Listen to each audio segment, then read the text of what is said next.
dimineața, mamă, bună dimineața. Vezi că plec bine, pa, pa.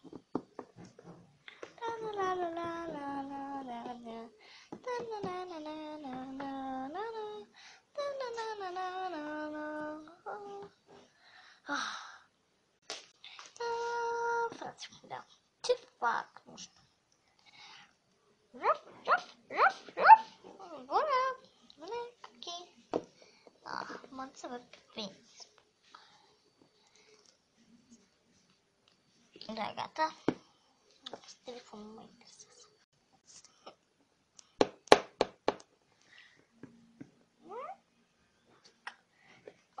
Bună, Bloody.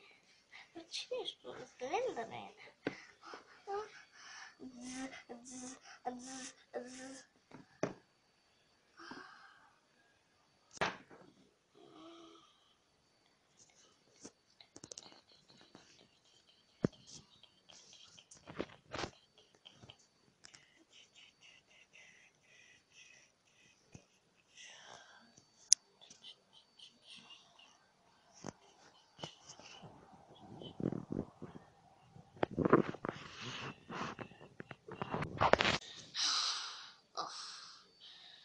Ce s-a întâmplat?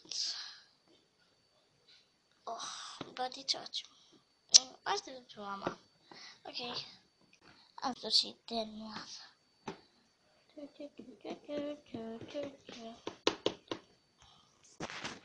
În sfârșit a venit. Haide. Cine ești tu? Slenderman. Hai, intră-ți. Cine ești tu? Gata. Tu nu ești Bloody. Ba, sunt.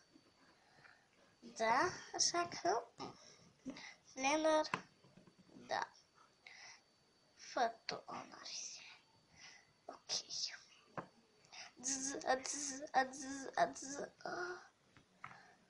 Da.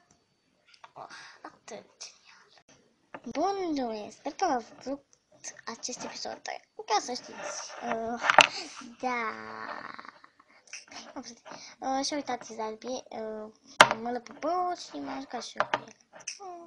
Așa că, papa, nu mai este...